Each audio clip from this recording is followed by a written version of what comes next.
विपक्ष के नेता श्रीमान राहुल गांधी अपने अधिकारों की बात करते हैं। आपके कंडक्ट पर भी तो कभी बात करो। ये क्या हुआ मान्यवर? यहां पर ट्रेजरी बेंच पर प्रधानमंत्री बैठे हैं, दौड़ के आकर गले लग जाना, ऐसा कभी नहीं हुआ मान्यवर। सत्ताधारी पक्ष के सदस्यों के सामने फ्लाइंग किस करोगे? कभी ऐसा नहीं हुआ। सदन में आंख मटकाओगे मान्यवर? मुझे तो बोलने में भी सारा संकोच हो रहा है। मान्यवर किस तरह से एक कंडक्ट की बात कर रहे हैं जब उनके सर्वोच्च नेता ही आंख मारते हैं, आकर प्रधानमंत्री के गले लिपट जाते हैं, फ्लाइंग किस करते हैं मान्यवर। Sir, is this non-confidence motion against LOP or Speaker, sir? No. I thought that Home Minister is talking about the non-confidence motion against LOP. He's quite Complaint aware. against LOP. No, he's quite This is aware that non-confidence motion against This Speaker. is no confidence Not against motion LOP. against Speaker. और एक भी सुनो, अब सुनना पड़ेगा, एक भी मान्यवर सरकारी विधेयक पर चर्चा में हिस्सा नहीं लिया है। अब ये कहते हैं हमें बोलने नहीं देते। मेरा कहना है कि वो बोलना नहीं चाहते। नहीं, आप ये क्या बात, ये कौन सी बात, किस बात पे कोई सवाल नहीं। माननीय गृह मंत्री, माननीय सदस्यों से कहूंगा नहीं,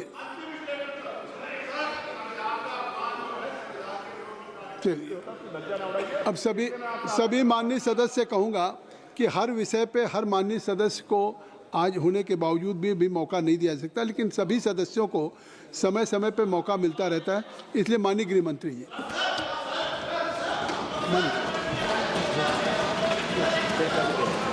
फिर बुलाएंगे। अरे ठीक है, चलो हम मान लो। माननीय सभापति महोदय, आज इस महान सदन में मैं लोकसभा स्पीकर के सामने जो अविश्वास प्रस्ताव आया है, इस पर मेरे विचार व्यक्त करने के लिए खड़ा हुआ हूं। मान्यवर, एक प्रकार से ये जो घटना है वो कोई सामान्य घटना नहीं है। करीब 4 दशक के बाद एक बार फिर से लोकसभा अध्यक्ष के सामने अविश्वास प्रस्ताव आया है। और एक प्रकार से मैं ये भी कहना चाहता हूं कि संसदीय राजनीति और ये सदन दोनों के लिए ये अफसोसजनक घटना है, क्योंकि स्पीकर जो होते हैं वो किसी दल के नहीं होते, सदन के होते हैं। और एक प्रकार से सदन के सभी सदस्यों के अधिकार के वो संरक्षक भी होते हैं। उनके सामने अविश्वास प्रस्ताव कोई साहजिक घटना नहीं। फिर भी 10 घंटे तय हुए थे मान्यवर। 10 घंटे से ज्यादा चर्चा हुई है। लगभग 13 घंटे तक सदन इस पर दोनों पक्ष विपक्ष दोनों की ओर से चर्चा की और 42 से ज्यादा सांसदों ने इसमें हिस्सा लिया है। मान्यवर, मैं पूरे सदन को बताना चाहता हूं कि स्पीकर की नियुक्ति जब हुई, अभी के विद्यमान स्पीकर साहब की जब नियुक्ति हुई,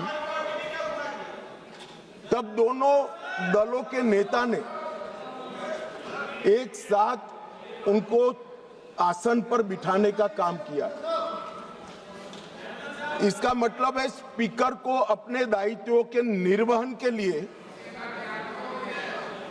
पक्ष और प्रतिपक्ष दोनों ने एक प्रकार से मुक्त माहौल भी देना है और दायित्वों के निर्वहन के लिए उनका समर्थन भी करना है। मगर आज स्पीकर के निर्णय पर कोई असहमति तो व्यक्त हो सकती है, मगर लोकसभा के नियमों में स्पीकर के निर्णय को अंतिम माना गया है। मान्यवर, इससे विपरीत विपक्ष ने स्पीकर की निष्ठा पर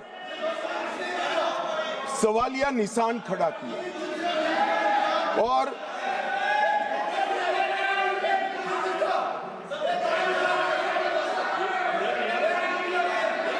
अगर आप रिकॉर्ड में आना चाहते हैं, रोड साहब, आप लोग रिकॉर्ड में आना चाहते हैं तो मैं अलाउ कर रहा हूं कि लिखित अपना भाषण कर दें, तो रिकॉर्ड में आ जाएगा। लिखित, आप लिखित भाषण दे दें, रिकॉर्ड में आ जाएगा। अभी जब तक गृह मंत्री जी बोल रहे हैं आप लिखित दे देंगे। गृह मंत्री जी अब हो गई, आपको ले करने के लिए परमिशन दे दिया इंजीनियर साहब, ले कर दीजिए। ठीक है, बैठिए। राजकुमार हो गया भैया, सुन लिया, देख लिया सबने। मान्यवर, ये लोकसभा भारत के लोकतंत्र की सबसे बड़ी पंचायत है और न केवल भारत, दुनिया भर में हमारी लोकतंत्र की एक साख बनी है, प्रतिष्ठा बनी है और पूरी दुनिया ये लोकतंत्र की प्रतिष्ठा को स्वीकार करती है। जब इस पंचायत के मुखिया पर, इसके अभिभावक पर, उसकी निष्ठा पर सवालिया निशान लगता है तो केवल देश में नहीं, पूरी दुनिया में हमारी लोकतांत्रिक प्रक्रिया पर सवाल खड़े होते हैं। इसलिए आमतौर पर कभी स्पीकर के सामने अविश्वास प्रस्ताव नहीं आता है। चैम्बर में जाकर उनसे बात हो सकती है।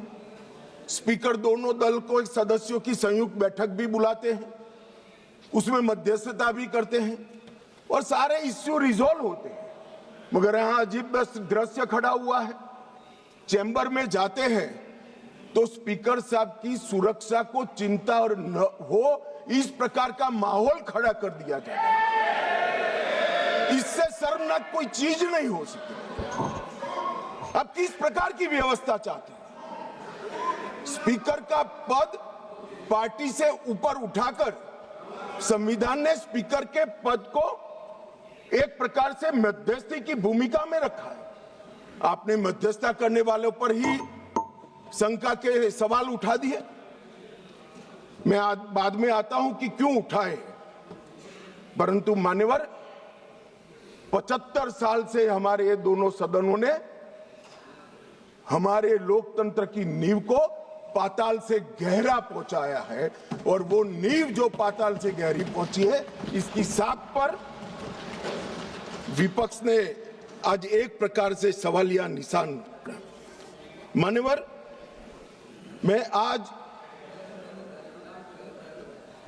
विपक्ष ने जो सवाल उठाए हैं उस पर भी बाद में बात करूंगा, मगर मैं पहले कहना चाहता हूं, मान्यवर, हमारा जो स्पिरिट है और जो इस सदन का एक प्रकार से इतिहास भी है, सदन आपसी विश्वास से चलता है। पक्ष और विपक्ष दोनों के लिए सदन के स्पीकर जो होते हैं वो कस्टोडियन होते हैं, मगर उनको लोकसभा कैसे चलानी, इसीलिए इसी लोकसभा ने कुछ नियम बनाए हैं। हम हमारे अधिकार के लिए बात कर सकते हैं, हम भी कर सकते हैं, विपक्ष के मित्र भी कर सकते हैं, मगर ये सदन कोई मेला नहीं है। सदन के अंदर सदन के चलाने के नियमों के अनुसार खड़ा होकर बोलना पड़ता है। मानिए, जो सदन के नियम परमिट नहीं करते हैं उस हिसाब से बोलने का किसी को अधिकार नहीं है, कोई भी हो इसको अधिकार नहीं है। जब आप सदन के नियमों को, लोकसभा को चलाने के नियमों को नजरअंदाज करोगे तो स्पीकर का पवित्र दायित्व है कि कोई भी सदस्य हो इसको रोके, टोके और निकाल कर बाहर करे। माननीय, और ये जो अधिकार है वो कोई ये कह रहे हैं कि भाजपा आई तो ये होगा, एनडीए आया तो ये होगा। हमारे समय में नियम नहीं बने हैं भाई, ये नियम नेहरू जी के समय से चले आते हैं और एक एक धारा मैं चर्चा करने के लिए तैयार हूं। कितनी बार कांग्रेस ने तोड़ी है मान्यवर, मगर वो तोड़े तो हम तोड़े ऐसा मेरा नहीं कहना है। मेरा इतना ही कहना है कि अधिकारों के संरक्षण के लिए तो हम सहमत हैं, परंतु नियमों का क्या? स्वच्छंदता से यहां नहीं बोला जा सकता। नियम अनुसार सबको बोलना पड़ता है। और स्पीकर जब निर्णय देते हैं वो निर्णय हो सकता है हमें भी अनुकूल न हो सकता है विपक्ष को भी अनुकूल न हो। इसके पर मंतव्य तो सभी सदस्यों का हो सकता है, मगर स्पीकर के निर्णय पर शंका नहीं कर सकते, इनकी निष्ठा पर शंका नहीं कर सकते हो आप। निर्णय कभी हमें अनुकूल लगेगा, कभी नहीं लगेगा, कभी लगेगा, कभी विपक्ष को अनुकूल लगेगा, नहीं लगेगा, मगर निर्णय से असहमति व्यक्त करने तक तो सभी लोग सहमत हो सकते हैं। मगर विपक्ष अगर निर्णय की निष्ठा पर सवाल खड़ा करता है तो मान्यवर ये बहुत दुर्भाग्यपूर्ण है और निंदनीय भी है। इसकी घोर निंदा हम इस सदन में खड़ा रहकर करता हूं। मान्यवर, जब आप अध्यक्ष की निष्ठा पर सवाल करते हो तो आप अजीब प्रकार की स्थिति का निर्माण कर देते हो। जिसको मध्यस्थता करनी है, जिसका संरक्षण अभी लोकसभा के कार्यकाल की समाप्ति तक आपको मांगना है, उसके पर ही आप निष्ठा पर सवाल कर देते हो। मान्यवर, ये हमारी परंपरा, उच्च परंपराओं का निर्वहन करने के लिए ये बहुत अफसोसजनक घटना है। मान्यवर, मैं हमारे लोकतंत्र में अनेक बार परिवर्तन है। हमारी पार्टी की राजनीतिक यात्रा के जीवन में हम तो ज्यादातर वहीं बैठे हैं। बहुत कम समय है कि हम यहाँ बैठे, ज्यादातर तो कांग्रेस पार्टी और उनके साथी ही बैठे। हम भी विपक्ष में रहे, मगर 3 बार लोकसभा के स्पीकर पर अविश्वास का प्रस्ताव आया। भारतीय जनता पार्टी और एनडीए कभी विपक्ष के में रहते हुए लोकसभा स्पीकर पर अविश्वास का प्रस्ताव नहीं लाया। हमने रचनात्मक विरोध पक्ष के रूप में काम किया है। मान्य, हमने स्पीकर की पद को, गरिमा को संरक्षण करने का काम किया है और स्पीकर से हमारे कानूनी अधिकार, संवैधानिक अधिकारों के लिए संरक्षण की मांग भी करी है। हम कभी भी स्पीकर के सामने अविश्वास का प्रस्ताव लेकर नहीं आए। मान्यवर, अब तक 3 प्रस्ताव आए। 54 में जीवी मावलंकर जी के खिलाफ सोशलिस्ट पार्टी लेकर आई। 66 में सरदार हुकम सिंह जी, जो तत्कालीन लोकसभा के अध्यक्ष है, उसके सामने समाजवादी पार्टी लेकर आई और 87 में श्री बलराम जाखड़ के खिलाफ कम्युनिस्ट पार्टी ऑफ इंडिया लेकर आई। और ये सारे कमोबेश आज किसके साथ बैठे हैं? यूपीए के अंदर है मान्यवर, एक घमंडिया गठबंधन के सदस्य हैं और आज कांग्रेस पार्टी लेकर आई है, सबने समर्थन किया है। कभी भी स्पीकर की निष्ठा पर आशंका नहीं करना चाहिए, ऐसा मेरी पार्टी का बहुत मजबूत और स्ट्रॉन्ग मत है, हमारी मान्यता है। और ये तीनों जो प्रस्ताव थे, ये ध्वनि मत से एक प्रकार से खारिज कर दिए। मान्यवर, आज जब मैं यहाँ खड़ा हुआ हूं तब राजनीतिक आरोप एक भी नहीं करूंगा। करे हुए राजनीतिक आरोपों का जवाब जरूर दूंगा, कस कर दूंगा, परंतु मैं राजनीतिक आरोप एक भी नहीं करूंगा। मान्यवर, हम सब स्पीकर के महत्व को जानते हैं। लोकसभा के अध्यक्ष विधायी न्यायशास्त्र के सर्वोच्च न्यायाधीश होते हैं।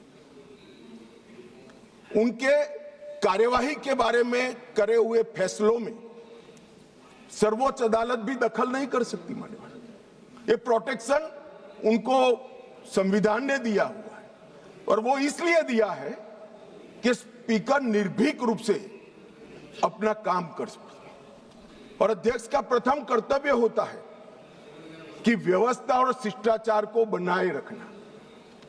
दूसरा कर्तव्य है सभी को मौका देना और न्यायपूर्ण व्यवहार करना। परंतु प्रथम कर्तव्य क्या बताया गया? प्रथम कर्तव्य बताया गया कि यहां पर व्यवस्था और शिष्टाचार बता देना, बनाए रखना। अब शिष्टाचार क्या होता है? शिष्टाचार ये है मान्यवर कि ये लोकसभा, ये सदन चलाने के नियमों के अनुसार चले। अब कोई भी व्यक्ति खड़ा हो जाता है और अपनी मुंसफी से कुछ भी बोलेगा, स्पीकर को बिठा देना पड़ेगा। यहां विषय तय होते हैं मान्यवर। आज मैं यहां पर स्पीकर साहब के खिलाफ अविश्वास के प्रस्ताव पर बोल रहा हूं, तो मैं माओवाद इस देश में समाप्त हो रहा है इस पर लेक्चर नहीं दे सकता। मैं दूंगा तो आपको बिठा देना पड़ेगा। फिर आप कहोगे देखो आप मुझे बोलने नहीं देते हो। अरे भाई, यहां नियमों से बोलना पड़ता है। और कितने वरिष्ठ सदस्य, मुझे तो अभी भी नहीं मालूम पड़ता, शशि थरूर जैसे बैठे, बालू साहब बैठे, क्यों नहीं सिखाते इनको सब? इतना सिखा दे तो ये समस्या का वही समाधान हो जाए माननीय। और हमारे लोकसभा के नियमों में भी स्पीकर साहब को कई अधिकार दिए। कोई भी सदस्य भाषण करता है तो स्पीकर साहब को एड्रेस कर करता है। स्पीकर के माध्यम से, लोकसभा अध्यक्ष के माध्यम से विपक्ष सत्ताधारी पक्ष को कुछ कह सकता है और स्पीकर साहब के माध्यम से सत्ताधारी पक्ष विपक्ष पर कुछ आरोप लगा सकता है। लोकसभा के नियम 351 में 374 अव्यवस्था, अनुशासनहीनता की स्थिति में स्पीकर को चेतावनी करने का अधिकार है, नामित करने का अधिकार है, निष्कासन करने का अधिकार है और निलंबित करने का भी अधिकार है। मुझे बताइए साहब, सभी सदस्य इस बात पर सहमति व्यक्त करेंगे कि वेल में आकर कागज फाड़कर स्पीकर की चेयर पर फेंकना आप असहाय बना देना चाहते हो स्पीकर साहब को? किस प्रकार से सदन चलाएंगे? सदन किस प्रकार से चलाएंगे? टेबल पर नाचते हैं। मैं समझ रहा हूं साहब, किसी के एडवाइजर एक्टिविस्ट हो सकते हैं, किसी के एडवाइजर आंदोलनकारी हो सकते हैं, मगर आंदोलन और एक्टिविस्ट को सदन में सदन के नियमों के अनुसार ही चलना पड़ेगा, क्योंकि यहां पर नियम बनाए गए। नियम 375 के तहत गंभीर अव्यवस्था की स्थिति में सदन को स्थगित करना होता है। मान्यवर, आप किसी को बोलने ही नहीं दोगे। कितने भी बड़े महत्वपूर्ण मुद्दे हो, खड़े होकर आप विरोध करते रहोगे और प्रधानमंत्री जी की चेयर तक सारे महिला सांसद एकत्रित होकर आ जाएंगे। ये मैं नहीं मानता किसी भी प्रकार से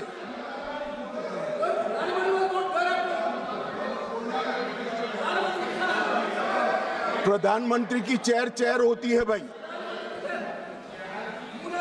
मान्यवर, इसीलिए 375 का प्रावधान की शक्तियां स्पीकर साहब को।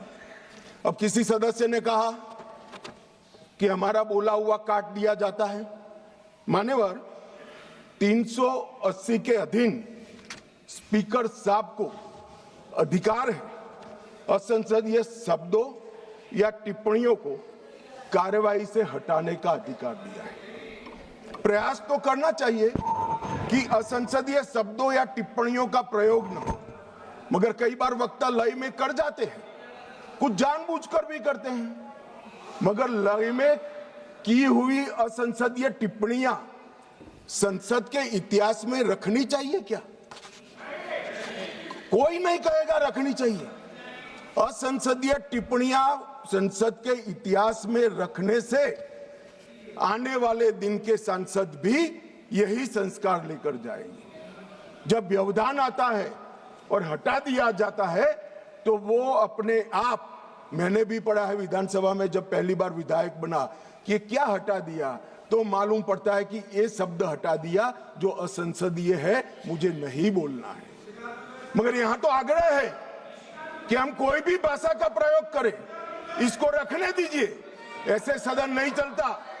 ये सदन के असंसदीय शब्दों का लिस्ट कोई एक कार्यकाल में नहीं बना है मान्यवर।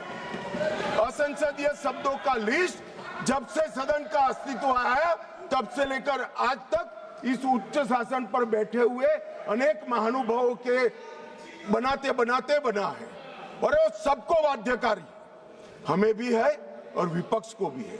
अगर आप कहते हैं कि सदन चलाने के नियम और असंसदीय शब्दों का लिस्ट हमें बाध्यकारी नहीं है, तो ऐसा नहीं होगा।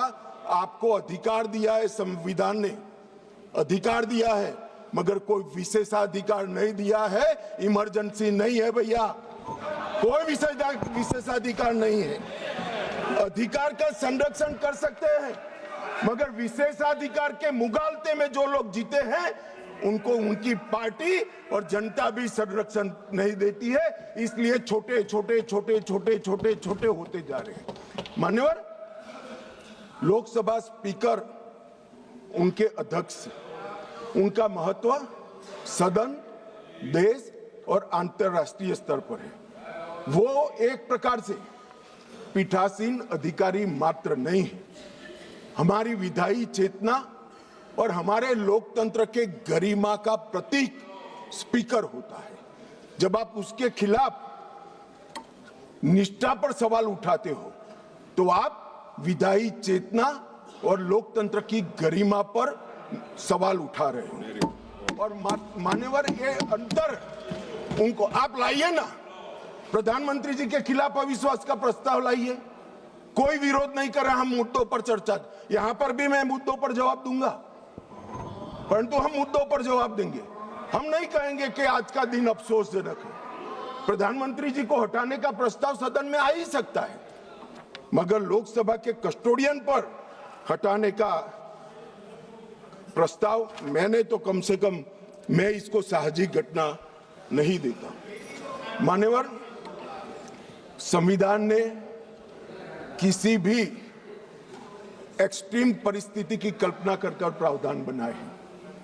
ये कोट कर रहे हैं 94C के अंदर इफेक्टिव मेजोरिटी से स्पीकर साहब को हटाया जा सकता है, मगर ऐसे तो युद्ध के समय में कई सारे अधिकार सरकार को प्राप्त होते हैं, आज उसका उपयोग नहीं कर सकते। ये असाधारण परिस्थितियों में स्पीकर को हटाने के लिए, लोकसभा हटाने के लिए किया गया प्रावधान है। ये रोजमर्रा की चीज नहीं है, इसका उपयोग रोज रोज नहीं करना चाहिए, कोई ऐसी घटना हो तब करना चाहिए। मान्यवर, अनुच्छेद 96 के तहत अध्यक्ष को हटाने का प्रस्ताव जब विचाराधीन हो तब संबंधित पीठासीन अधिकारियों अध्यक्ष की सदन की अध्यक्षता नहीं करेंगे। क्या हुआ, पहले 3 बार आया, मैंने कहा तीनों बार प्रस्ताव कांग्रेस पार्टी सत्ता में थी तब आए, हम नहीं लाए थे मगर आए। तीनों वक्त ये परंपरा रही कि जब स्पीकर की पर अविश्वास की प्रस्ताव की चर्चा होगी तब स्पीकर साहब इस स्थान पर आसन ग्रहण नहीं करेंगे, तीनों बार। मगर 14 दिन तक सबने अध्यक्षता करी। एकमात्र स्पीकर श्री ओम बिरला है जिन्होंने मॉरल ग्राउंड पर, जब से उन्होंने इसको नामित किया तब से नहीं, और ये हमें मॉरल ग्राउंड सिखा रहे हैं। बिरला साहब को मॉरल ग्राउंड मत सिखाइए। जब आपकी बारी थी, आपकी पार्टी से चुने हुए संसद सदस्य स्पीकर बने थे और आप पार्टी में थे, तब सब बैठे थे, बिरला साहब नहीं बैठे। मान्यवर, उनको मत देने का अधिकार नहीं है, तो वो तो बैठे ही नहीं है, तो मत कहां से देंगे? चर्चा में भाग लेने का अधिकार है, मगर वो बैठेंगे ही नहीं तो चर्चा में कहां? अब इससे उच्च मॉरल ग्राउंड कोई हो नहीं सकता। मान्यवर, इसकी प्रशंसा करने की जगह इसकी निंदा करें। मान्यवर, 94C के तहत अध्यक्ष को केवल असाधारण और गंभीर परिस्थितियों में हटाया जा सकता है, और वहां पर रूटीन प्रोसीजर नहीं रखी। 3 प्रकार की मेजोरिटी होती है: सिंपल मेजोरिटी, इफेक्टिव मेजोरिटी और स्पेशल मेजोरिटी, जो 2/3 का है। सभी पद के लिए हमारे संविधान ने अलग अलग प्रावधान किए हैं। प्रधानमंत्री जी को हटाना है तो सादा बहुमत चाहिए, मगर स्पीकर को हटाना है तो इफेक्टिव मेजोरिटी चाहिए। ये एक प्रकार से ये स्पीकर संविधान में लिखा है भाई, पढ़ लीजिए, पढ़ लीजिए। मान्यवर, ये एक प्रकार से संरक्षण दिया गया, जैसे न्यायपालिका के। आप बैठ जाइए दादा, बैठ जाइए।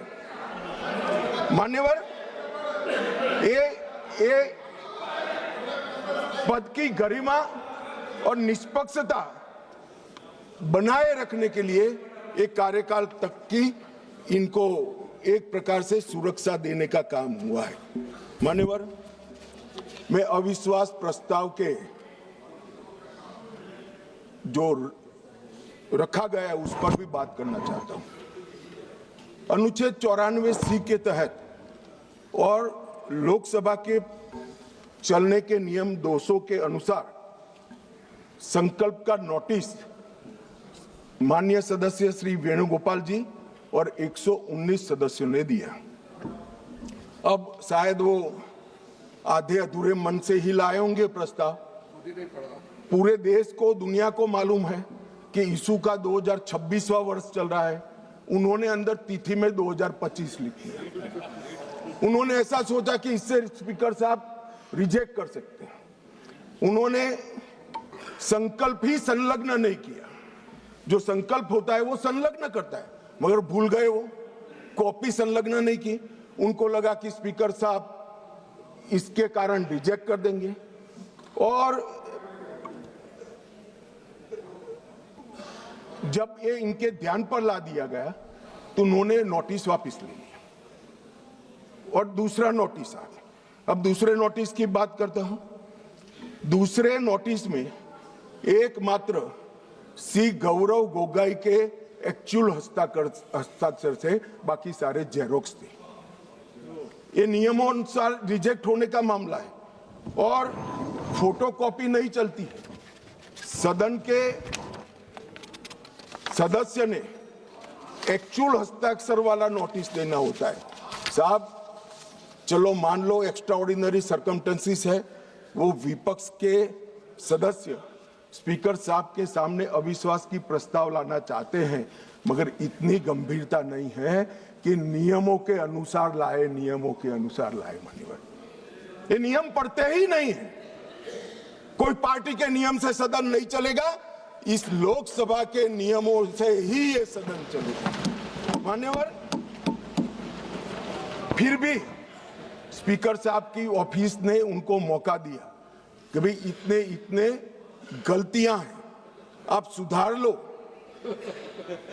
फिर अब उनको शर्म आई कि अब तो सुधारना ही पड़ेगा, ये तो रिजेक्ट करेंगे ही नहीं, तो फिर सुधार कर उसको दायर कर दिया। और मान्यवर, ये हाई मॉरल ग्राउंड की बात करते हैं और सदन में गंभीरता की बात करते हैं। ये दोनों चीजें इससे ही प्रकाशित होती हैं।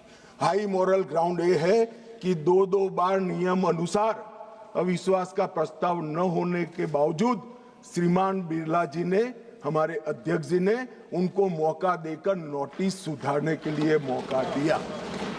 और गंभीरता की बात है, 4 दशक के बाद जिस नियम का उपयोग करके प्रस्ताव आया वो प्रस्ताव नियम अनुसार ही नहीं है, ये नियम को मानते ही नहीं है मान्यवर। और फिर कहते हैं कि हमें बोलने नहीं देते, मान्यवर। कुछ सदस्यों ने कहा कि माइक के कारण आया है, माइक बंद हो रहा है। अभी गिरिराज जी भी खड़े होकर बोल रहे थे पप्पू जी के खिलाफ, तो माइक बंद कर दिया। गिरिराज जी का भी बंद होता है मंत्री होने के बावजूद। ऐसा नहीं है भाई, ये सदन नियमों से चलता है, और जो नियम अनुसार नहीं करेगा, डिसिप्लिन से नहीं करेगा, उसका माइक बंद ही हो जाएगा, और उसका माइक बंद हो ही जाना चाहिए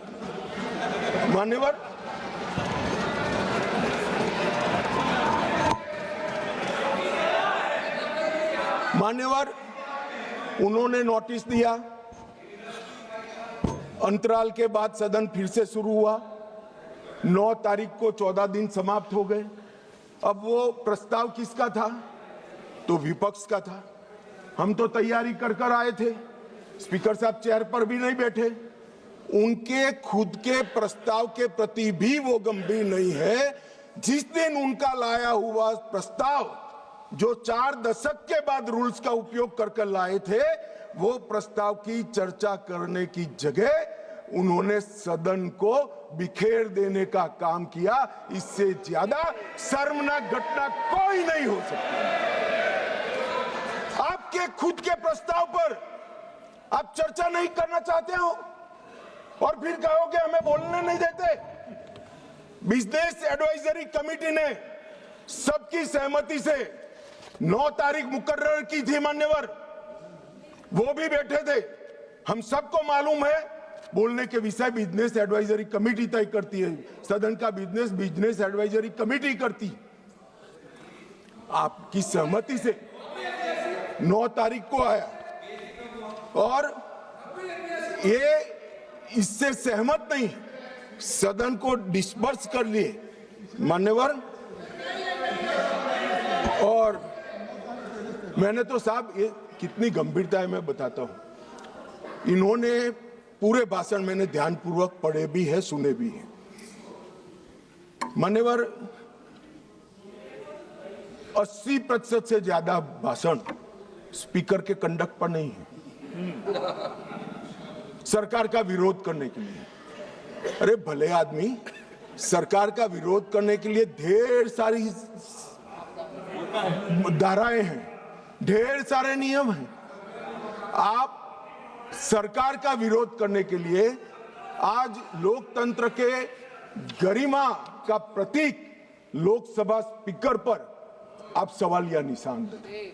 मान्यवर, कल भी कहा कि कैसे हुआ मान्यवर। तीनों बार लोकसभा के स्पीकर के खिलाफ जब अविश्वास प्रस्ताव आया, डेप्यूटी स्पीकर ने इसको संचालित किया। अब ये कल अभी कहेंगे, कल भी कह रहे थे आपने डेप्यूटी स्पीकर अपॉइंट भी नहीं किया मान्यवर। 66 और उसके बाद आने वाले अविश्वास प्रस्ताव बलराम जाखड़ साहब के पास आया। दोनों वक्त डेप्यूटी स्पीकर थे, पद खाली नहीं था, डेप्यूटी स्पीकर रखे थे, मगर दोनों कांग्रेस पार्टी ने ही अपने रख दिए थे साहब। अब ये कहते हैं कि डेप्यूटी स्पीकर पर हमारा अधिकार है। दोनों समय डेप्यूटी स्पीकर कांग्रेस पार्टी ने अपने खुद के रखे थे। आपको स्थान खाली है, इसका मुद्दा उठाने का अधिकार ही नहीं है। आपने तो विपक्ष का स्थान अपने सदस्य से भर दिया था। ये क्या उठाते हैं मुद्दे साहब, और ये कांग्रेस पार्टी का कैरेक्टर है। मैं आज इसमें जाना नहीं चाहता, अगर विरोध करेंगे तो जाऊंगा भी मान्यवर। फिर उन्होंने कहा भाई एसवी के राव आपकी पार्टी के सदस्य थे, और दोनों बार एसवी के राव उपाध्यक्ष थे।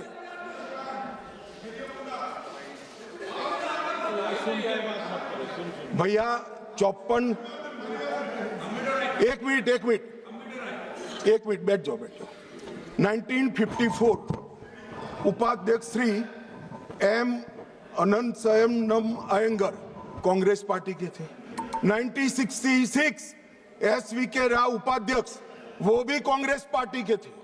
आप तो विपक्ष को इसका भी, हमने तो कम से कम खाली रखा है आपके लिए, आपने तो खाली भी नहीं रखा, सत्ताधारी पार्टी से ही भर दिया।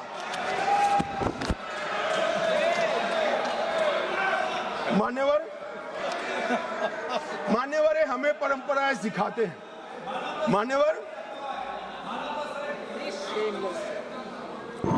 मान्यवर मैं विद्यमान लोकसभा स्पीकर साहब के लिए भी कुछ जरूर कहना चाहता हूं।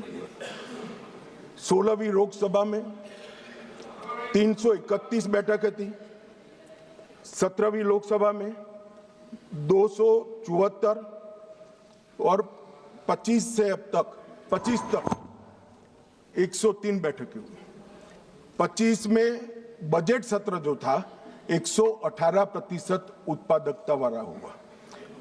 इंदिरा गांधी जी के समय से अब तक एवरेज उत्पादकता 16वीं लोकसभा की 91%, 17वीं की 91% और 18वीं की इतने डिस्टर्बेंस के बावजूद भी 91% रही है। मैक्सिमम स्पीकर साहब के कार्यकाल के अंदर एक हुआ है। शून्यकाल की अवधि को अध्यक्ष जी ने 5 घंटे तक पहुंचा है। साहब मुझे भी विधायक सांसद रहते हुए 30 साल हुए, मैंने कभी नहीं देखा रात को 12 बजे तक सदस्यों को शून्यकाल उठाने का मौका हमारे स्पीकर, लोकसभा स्पीकर 202 सांसदों को मान्यवर प्रश्न उठाने का मौका मिला और 19 में जुलाई में 161 सांसदों को शून्यकाल उठाने का मौका दिया गया। मान्यवर अब ये कहते हैं मौका नहीं मिलता है। मान्यवर नई आवाजों को प्रोत्साहन करना भी स्पीकर का एक नैतिक दायित्व होता है। 19 में रिकॉर्ड 78 महिलाएं संसद में चुनकर आई। सभी महिला सांसदों को बोलने का अधिकार हरेक को 78 की 78 महिला सांसदों को बोलने का अधिकार हमारे स्पीकर साहब ने दिया है। बिरला जी के आग्रह से सदन के अंदर क्षेत्रीय भाषाओं का उपयोग भी बढ़ा और लगभग 14 भाषाओं में भाषण यहां पर करा गया। मान्यवर बहुत बड़ी बात, सदस्य अपनी भाषा में बात कर सकता है और पहली बार अनुवाद की पैनल पूरी हुई है मान्यवर, और ये बहुत बड़ी बात है। डिजिटल संसद 2.0 लगभग 8000 घंटे का ऑडियो विजुअल रिकॉर्डिंग डिजिटल कर दिया गया है। आज युवाओं को संसद की भाषण और चर्चाएं सुननी है तो वो डिजिटली मान्यवर उपलब्ध है। राष्ट्रीय ई विधान एप्लीकेशन पूरी लोकसभा को पेपरलेस करने की दिशा में हम आगे बढ़ चुके हैं। और मान्यवर राष्ट्रमंडल अध्यक्षों के पीठासीन अधिकारियों का 28वां जो सम्मेलन हुआ, इसमें बिरला साहब के भाषण को उपस्थित सभी संसद के स्पीकर्स ने इसकी बुरी प्रशंसा कर संसद की बढ़ा है। बिरला साहब ने ही बिल पर प्री सेशन ब्रीफिंग करने का अवसर सांसदों को दिया और सबसे बड़ी बात, अंग्रेजों के समय में बनी हुई संसद से हम भारत की आजादी के बाद बनी हुई संसद में भी बिरला साहब के मान्यवर, ये मैं इसलिए बता रहा हूं कि इसमें से कोई चीज उनकी मंशा से नहीं की है, सबको सर्वसहमति से किया है। मान्यवर पूरे देश भर में भारतीय जनता पार्टी की छवि खंडित करने के लिए एक प्रचार चल रहा है, उन्हें बोलने नहीं दिया जाता। मगर मैं जो लोग ये प्रयास करें उनको कहना चाहता हूं, इससे भारतीय जनता पार्टी की छवि खंडित नहीं होती, क्योंकि कौन बोलेगा, कितना बोलेगा, कब बोलेगा और क्या बोलेगा, वो निर्णय सत्ताधारी पार्टी नहीं कर सकती। मान्यवर आप करते हो, ये स्पीकर करते हैं। जब आप सुन लो ना, सुन लो, पहले सुन लो। मान्यवर, मैं स्पष्ट करना चाहता हूं कि हमने कभी विपक्ष की आवाज दबाने का काम नहीं किया। और ये लोग जो अभी मेरी आवाज दबाने का प्रयास कर रहे हैं, उनको मैं कहना चाहता हूं, विपक्ष की आवाज दबाने का काम तो 1975 में हुआ था, जब समूचा विपक्ष जेल के अंदर बंद कर दिया गया। ये विपक्ष की आवाज दबाना कहते हैं मान्यवर। और ये नियमों के अनुसार सदन चलाने का दायित्व मान्यवर स्पीकर का होता है। और ये स्पीकर को जो दायित्व दिया है वो लोकसभा के नियमों के तहत दिया है, जो बिरला साहब के समय में नहीं बने।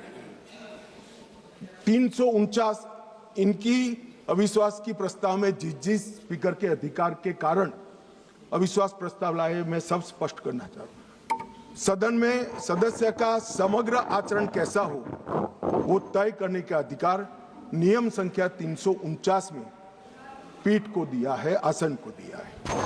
बोलते वक्त भाषा, प्रासंगिकता और मर्यादा तीनों उसका निर्णय करने का काम माननीय अध्यक्ष जी को दिया है। मैंने पहले भी कहा कि मैं आज यहाँ स्पीकर साहब के अविश्वास के प्रस्ताव पर बोल रहा हूं, तो इस देश में माओवाद समाप्ति के कगार पर आया, इस पर नहीं बोल सकता, इसकी प्रासंगिकता नहीं है मान्यवर। और कितना बोलना है इसके लिए भी कुछ नियम बने हैं, कुछ परंपराएं बनी हैं। और मान्यवर, ये जो कहते हैं, मैं आज कांग्रेस पार्टी को थोड़ा बताना चाहता हूं। मान्यवर, 70वीं लोकसभा कांग्रेस पार्टी को 157 घंटे और 55 मिनट का समय दिया गया, जबकि उनके 52 सदस्य थे। इसकी तुलना में बीजेपी को 349 घंटे और 8 मिनट दिए गए, जबकि हमारी सदस्य संख्या 303 है। प्रोरेटा देखे तो बीजेपी से कांग्रेस पार्टी को 6 गुना अधिक समय देने का काम स्पीकर साहब ने किया है। मगर साहब, सीन कैसा है? दूसरे शब्दों में बीजेपी के पास 6 गुना अधिक सदस्य थे, मगर हमें अन्याय हुआ है। और 18वीं लोकसभा में कांग्रेस पार्टी द्वारा कल तक 71 घंटे बोला गया, उनके पास 99 सदस्य हैं। और भारतीय जनता पार्टी को 71 बनाम 122 घंटे मिले हैं, जबकि हमारे 239 सदस्य हैं। तो एक प्रकार से इसमें भी 18वीं लोकसभा में भी कांग्रेस को भाजपा से 2 गुना समय। और मान्यवर, विपक्ष के नेताजी का ग्रीवेंसेस है कि मुझे बोलने नहीं दिया जाता, विपक्ष के नेता की आवाज दबा देते। अब मान्यवर, मैं उनको पूछना चाहता हूं, कांग्रेस पार्टी में 157 घंटा 55 मिनट बोला गया, वो कौन बोलेगा, वो तय कौन करेगा? स्पीकर करेंगे क्या? नहीं, वो तय आपको करना है, विपक्ष के नेता ने करना है। मगर बोलने का मौका आता है तब जर्मनी होते हैं, इंग्लैंड होते हैं मान्यवर। और फिर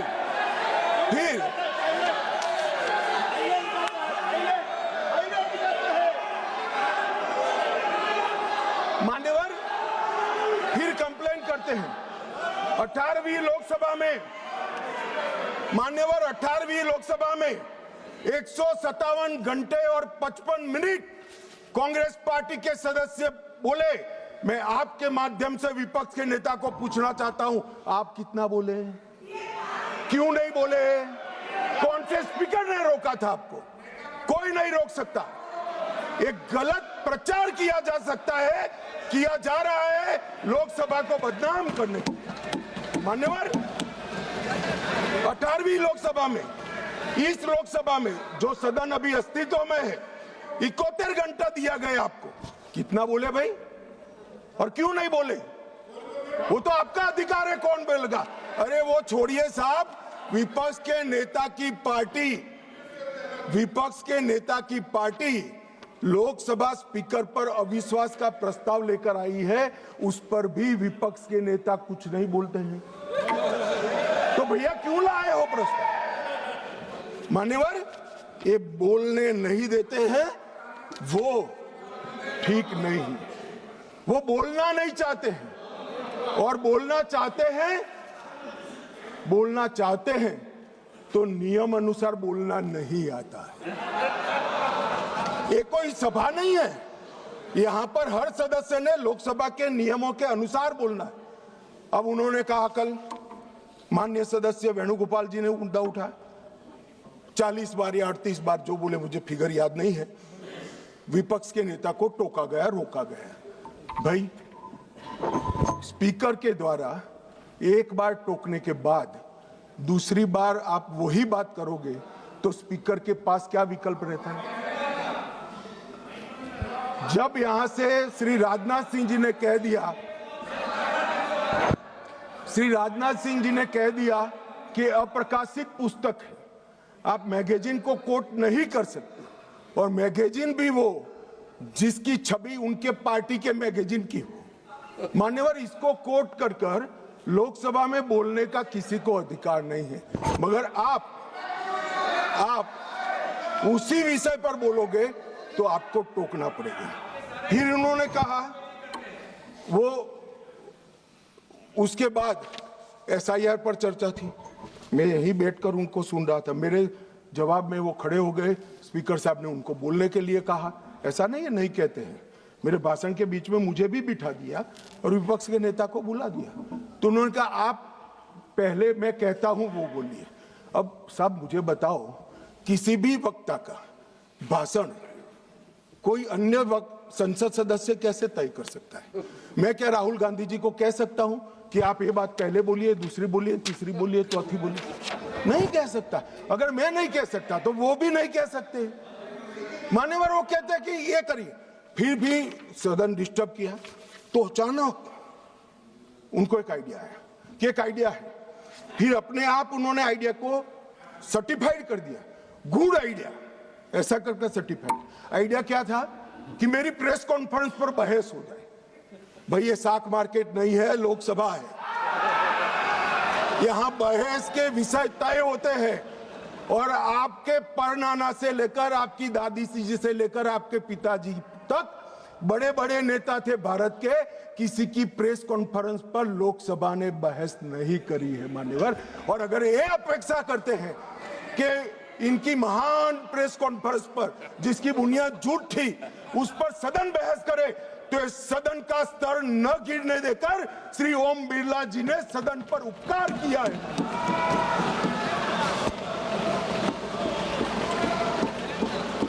और मान्यवर, मैं सिर्फ ये सदन की बात नहीं करता, 70वीं लोकसभा में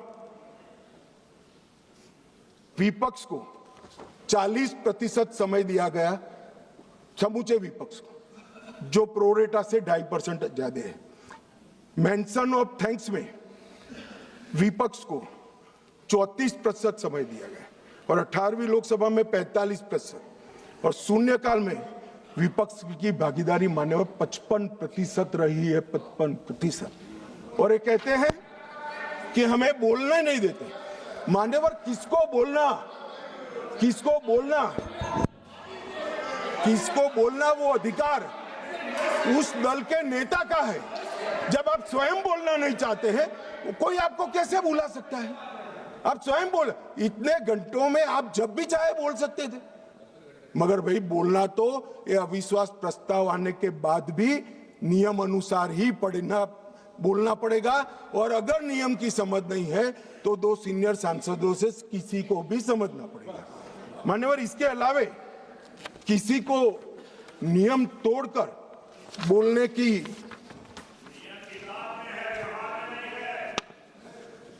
ये व्यवहार पर भी आता हूं, थोड़ी देर ठहर जाइए।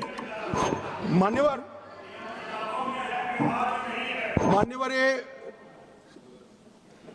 विपक्ष के नेता श्रीमान राहुल गांधी अपने अधिकारों की बात करते हैं, वो तो आरोप है, मगर फिर भी जो स्वयं उनके हाथ में है, इसका परफॉर्मेंस मैं कहना चाहता हूं। माननीय 17वीं लोकसभा में उनकी उपस्थिति 51% रही, 51%। मान्यवर राष्ट्रीय औसत 67% है। 16वीं लोकसभा में उनकी उपस्थिति 52% रही, जबकि राष्ट्रीय औसत 80% है। और 15वीं लोकसभा में उनकी उपस्थिति 43% रही, जबकि राष्ट्रीय औसत 76% है। मान्यवर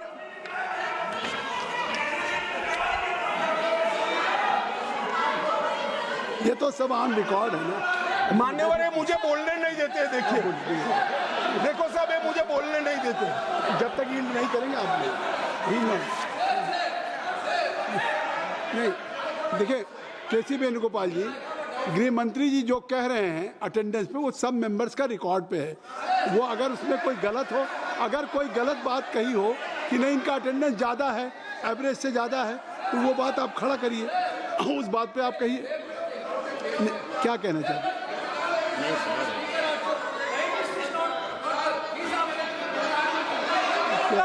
Sir, is this non-confidence motion against LOP or Speaker, sir?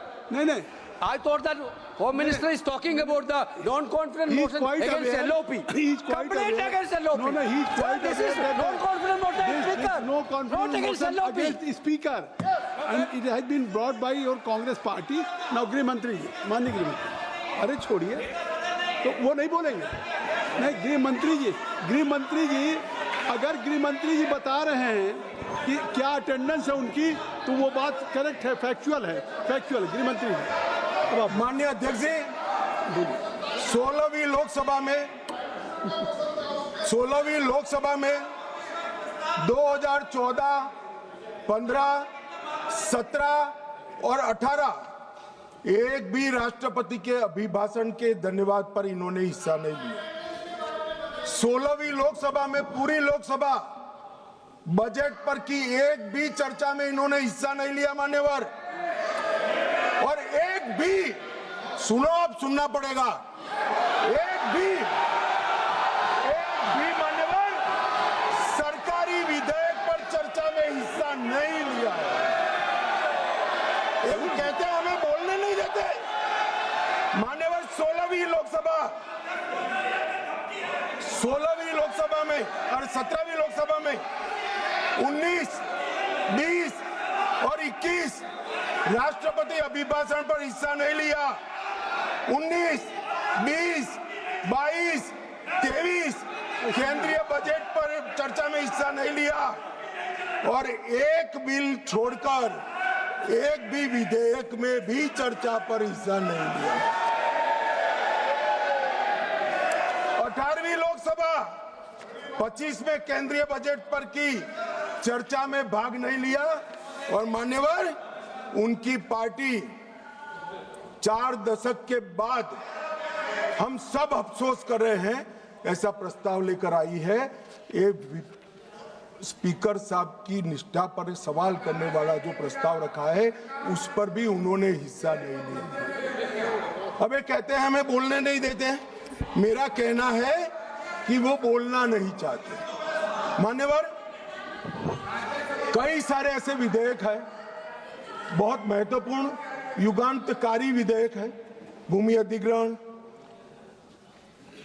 हिस्सा नहीं, संविधान का 122वां संशोधन हिस्सा नहीं, आधार प्रणाली हिस्सा नहीं, मुस्लिम महिला तलाक विधेयक हिस्सा नहीं, जम्मू कश्मीर पुनर्गठन विधेयक हिस्सा नहीं, 370 को रद्द करना हिस्सा नहीं, नागरिकता संशोधन सीएए हिस्सा नहीं, महामारी रोग संशोधन विधेयक हिस्सा नहीं, पूरा शीतकालीन सत्र अनुपस्थित रहे, भारतीय न्याय संहिताओं के 3 युगांतकारी कार्यक्रम आए, बिल आए, हिस्सा नहीं, इनकम टैक्स सुधार का बिल आया, हिस्सा नहीं, वित्त विधेयक 24 हिस्सा नहीं, वक्फ संशोधन बिल हिस्सा नहीं, वंदे मातरम 150 साल की चर्चा हिस्सा नहीं, और कैप्टन शुभांशु शुक्ला पर अभिनंदन प्रस्ताव में भी हिस्सा नहीं। मान्यवर, ये बोलना नहीं चाहते।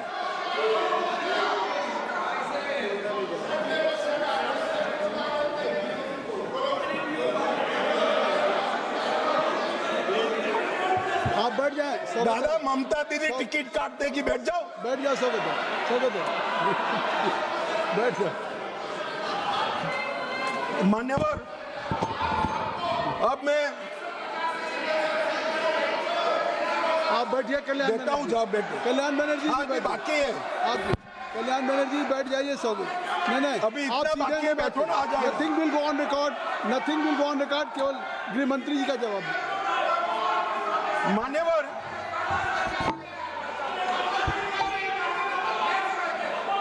आप गृह मंत्री जी जवाब दें।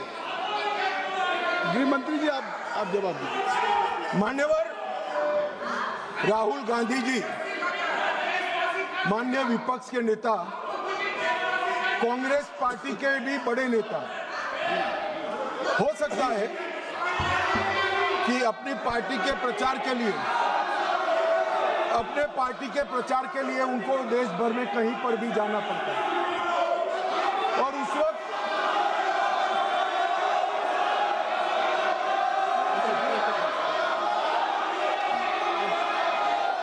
कृपया आप लोग बैठ जाएं। कृपया आप लोग बैठ जाएं। कृपया आप लोग बैठ जाएं। अभी माननीय गृह मंत्री जी का चल रहा है। कल्याण बनर्जी जी आप लोग बैठ जाएं। धर्मेंद्र जी बैठ जाइए। आप बैठ जाएं, कृपया बैठ जाएं। आपके नेता बैठे हुए हैं, आपके नेता बैठे हुए हैं। आप भी मैडम सैलजा बैठ जाइए। सब लोग बैठ जाइए ना। चन्नी साहब आप बैठ जाइए। आप सब लोग बैठ जाइए। सब लोग बैठ जाइए। महुआ मोहित्रा जी बैठिए। बैठिए। कल्याण बैठिए। नहीं नहीं नहीं, आप बैठिए। बैठ जाइए। बैठ जाइए। नहीं, कुछ भी रिकॉर्ड में नहीं जा रहा है। कुछ भी रिकॉर्ड में नहीं जा रहा। माननीय गृह मंत्री जी, माननीय गृह मंत्री, आप लोग बैठ जाएं। कृपया बैठ जाएं। आप लोग बैठ जाइए। अमर जी बैठ जाइए। जयप्रकाश जी बैठ जाइए। कृपया आप सब लोग बैठ जाइए। ज्योति बैठो। Jyoti, kindly take your seat. I will request everybody should take his seat. गृह मंत्री जी, कल्याण जी कल्याण जी आप बैठ जाइए। कल्याण जी बैठिए। गृह मंत्री, मान्यवर, विपक्ष के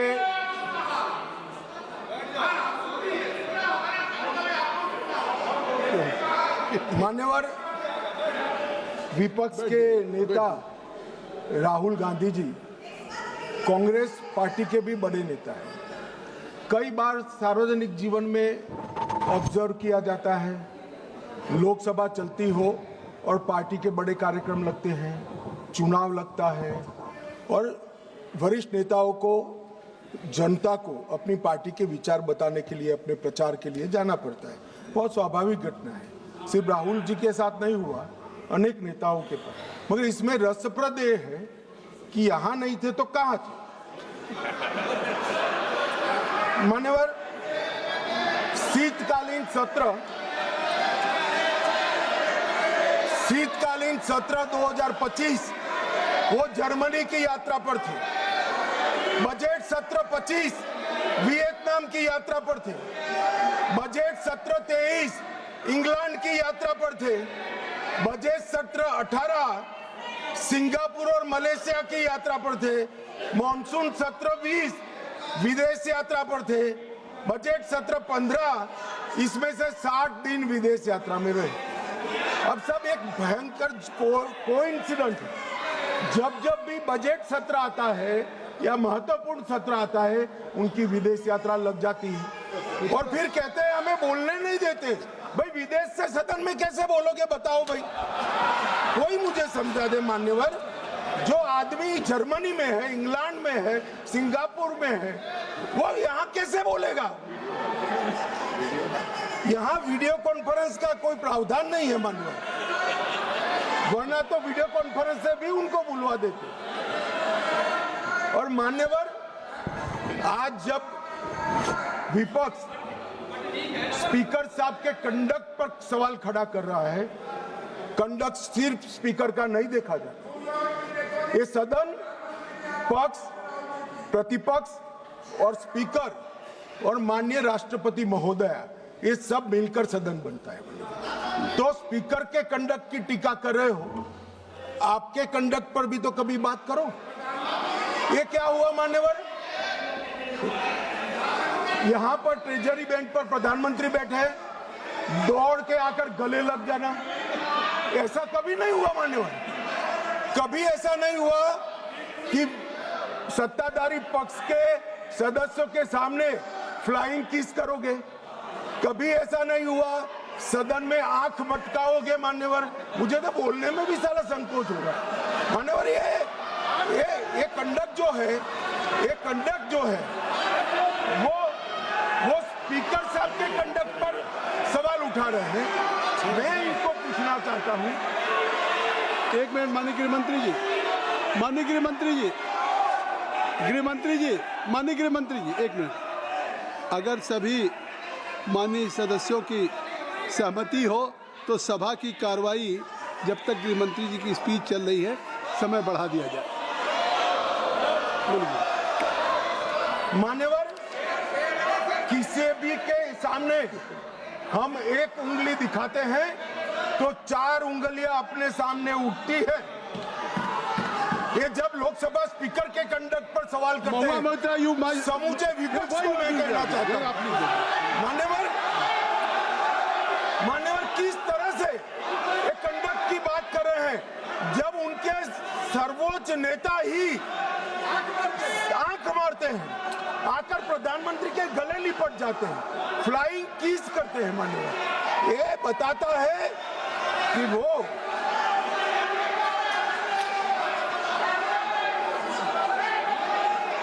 provoking. No, you are provoking. No, please. No. Nothing will go on with that. I will request. You are provoking. Bhagwan Moitra is provoking. Kindly, please.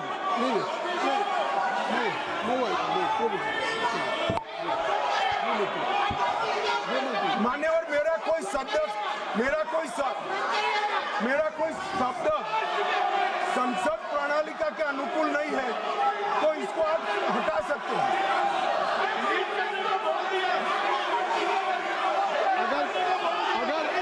अगर कोई ऐसा शब्द होगा तो उसको मैं कार्रवाई में देख लूंगा। कोई शब्द होगा तो उसको कार्रवाई में देख लूंगा। चलिए, मैं कार्रवाई में देख लूंगा। मैं देख लूंगा। माननीय गृहमंत्री जी, माननीय गृहमंत्री जी,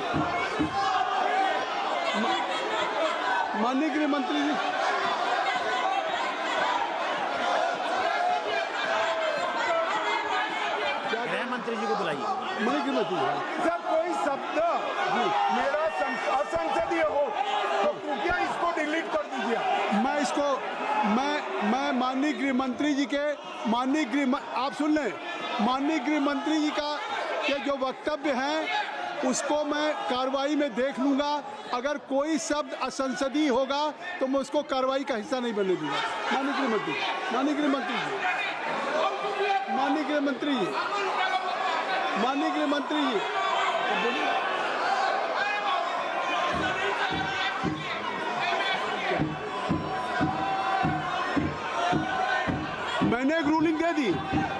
एक रूलिंग दे दी ज्योति।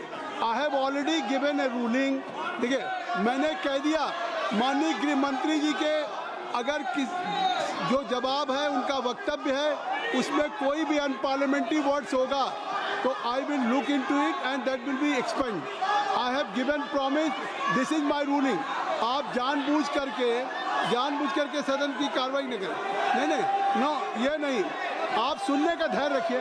आपने इतनी बातें कही नहीं, you have spoken, I think so, you have made a lot of charges against the government. नहीं, in your speech Gaurav Gogoi also he has spoken against the government. अगर उसका जवाब दे रहे हैं, अगर गृहमंत्री जवाब दे रहे हैं तो उनका अधिकार है, आप इसको सुनिए। यही तो कह रहे हैं नहीं, सदन नियमों से चलेगा, सदन परंपराओं से चलेगा। नहीं, आखिर आप बोले, आपको किसी ने डिस्टर्ब नहीं किया।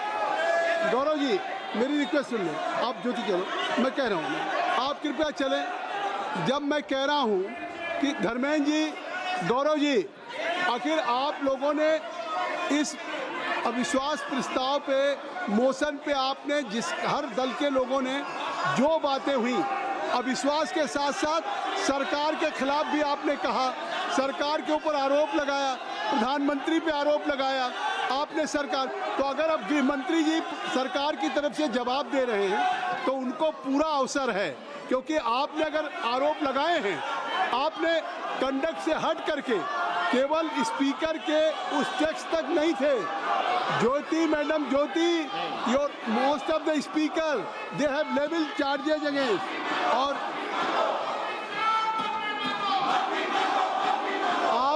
आप ये नहीं सुनना चाहते हैं। इसका मतलब है कि सच्चाई नहीं सुनना चाहते आप सच्चाई नहीं सुनना चाहते। अगर गृह मंत्री जी जो कह रहे हैं फैक्चुअल कह रहे हैं, अगर उनकी अटेंडेंस की बात हो या और सारी बातें, कितना पार्टिसिपेट किया है, हर आदमी को अधिकार है। अगर मेंबर ऑफ पार्लियामेंट एलओपी हो, चाहे रूलिंग पार्टी का कोई हो, ये देश की जनता को अगर अधिकार है पूरा जानने का कि इन्होंने कितना डिबेट में भाग लिया। तो इसलिए आप गृह मंत्री का जवाब सुनिए।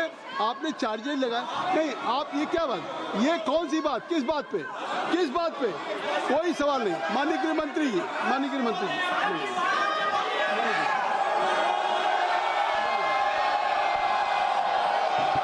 Nothing will go on record, nothing will go on record.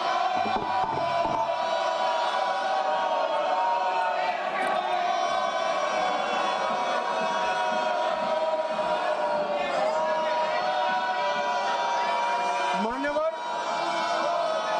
जब विपक्ष के सदस्य श्री गौरव गोगोई भाषण कर रहे थे, उन्होंने किया कि हम चीन की सीमा की चर्चा करना चाहते थे। एक अप्रकाशित पुस्तक के रेफरेंस से चर्चा करना चाहते थे, आपने करने नहीं दिया। मगर मैं पूरी कांग्रेस पार्टी को पूछना चाहता हूं कि अक्साई चीन का 38,000 वर्ग किलोमीटर क्षेत्र किसके समय में चीन हड़प गया? कांग्रेस पार्टी के समय में हड़प गया। और साहब, उस वक्त विपक्ष को प्रधानमंत्री जी ने जवाब क्या दिया? श्री जवाहरलाल नेहरू ने, कि वहां घास का एक तिनका भी नहीं उगता। ये तो उनकी मानसिकता है। 1962 में चीन पूरा नैफा पड़ा लिया। नेहरू जी ने कहा, my heart goes out to the people of Assam. Assam को बाय बाय कह दिया मान्यवर। इनके समय में चीन ने भारत का एक बहुत बड़ा क्षेत्र हड़प लिया, और वो चीन की बात कर रहे हैं।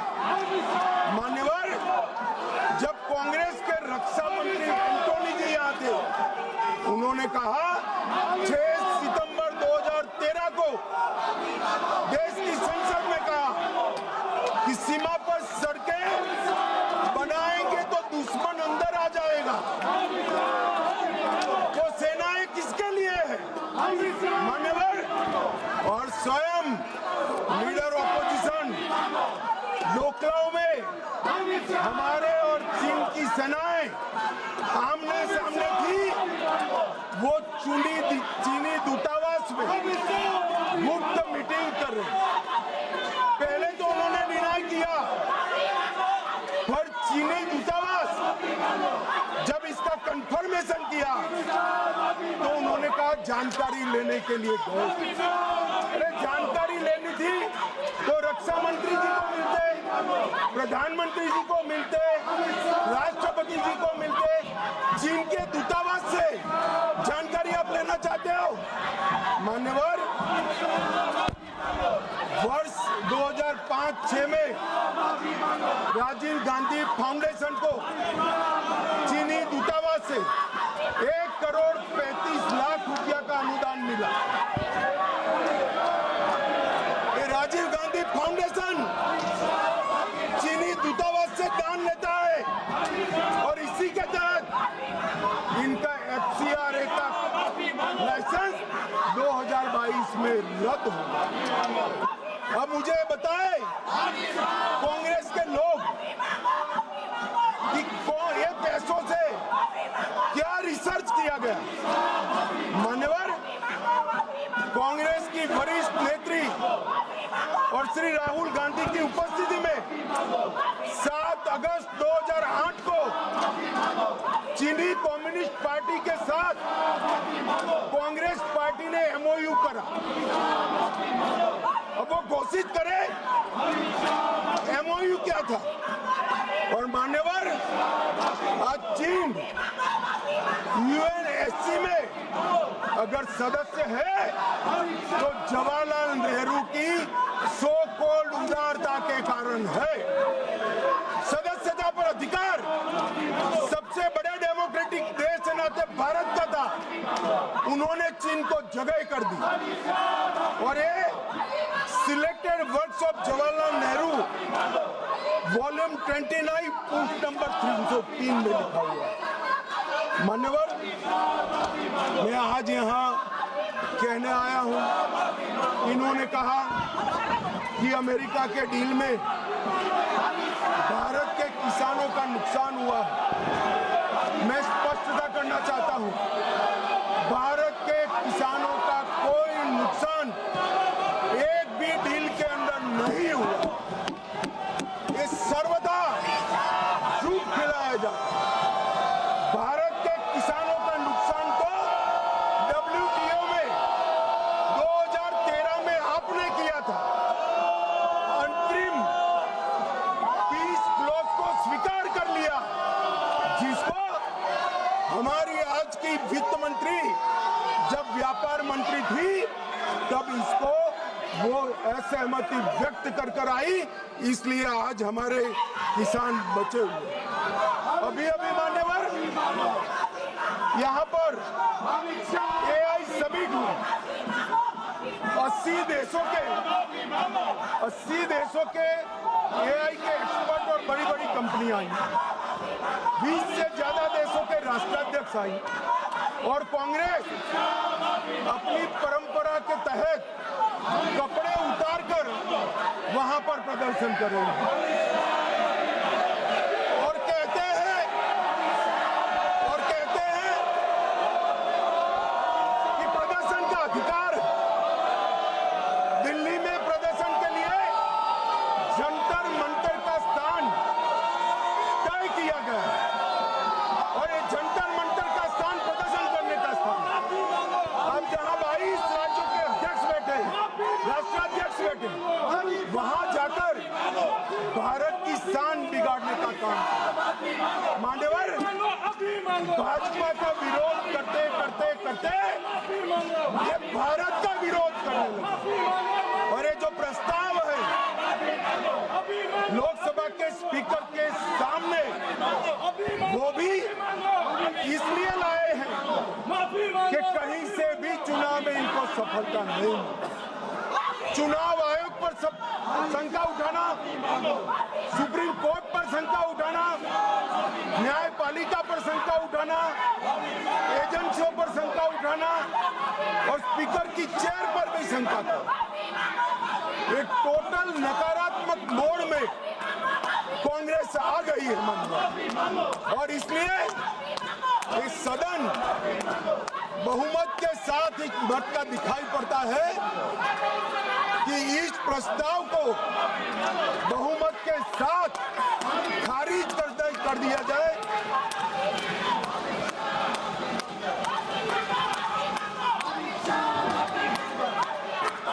सारा खारिज कर दिया जाए और स्पीकर के पद की गरिमा को पुनः प्रस्तावित कर बिरला जी के नेतृत्व में ही ये सदन 24 तक लोकसभा के अंत तक चले, ऐसी मेरी सभी सदस्यों से विनम्र प्रार्थना है। धन्यवाद। श्री मोहम्मद जावेद साहब